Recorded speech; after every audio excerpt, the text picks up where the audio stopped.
በዚህ ዓለም ላይ ልብን ብሩህ ከሚያደርጉ ነገሮች አንዱ ምንድነው ስንል ማየት ነው። የምንወደውን ማየት።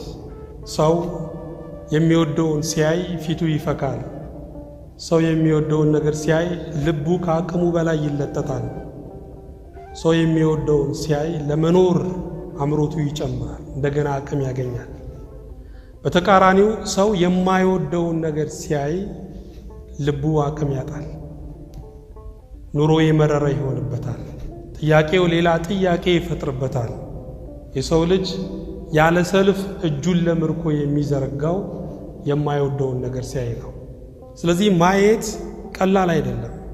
ማየት ምን አለው ማለት ማየት ዋጋ አለው።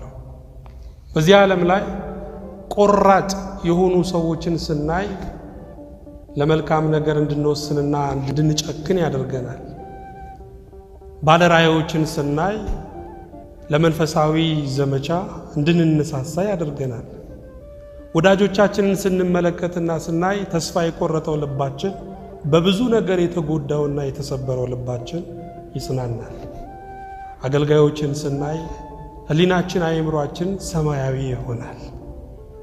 ታዲያ እነዚህን ነገሮች ስናይ እንዲህ አይነት ትርፍ ካለው እግዚአብሔርን መመልከትማ ወገኖቼ ይልቁኑ እንዴት! ዛሬ በብዙ ጥያቄ ልንወዘወዝ እንችላለን። በእርግጥ እግዚአብሔር ለእያንዳንዱ ጥያቄ መልሱ ይሄ ነው፣ መልሱ ይሄ ነው እያለ መመለስ አላቃተውም። ግን ሁሉም አይነገርም። ለዛ ነው ጌታችን መድኃኒታችን ኢየሱስ ክርስቶስ በወንጌል የምነግራችሁ ብዙ ነገር ነበረኝ አለ፣ ግን ልትሸከሙት አትችሉም።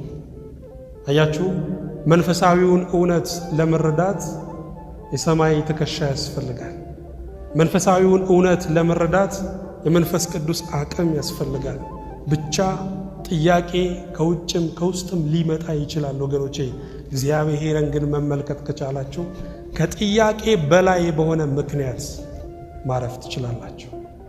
አቤቱ ምሕረቴ ሆይ፣ አቤቱ መጽናናቴ፣ ታትመሃል በውስጤ፣ ተስለሃል ከፊቴ።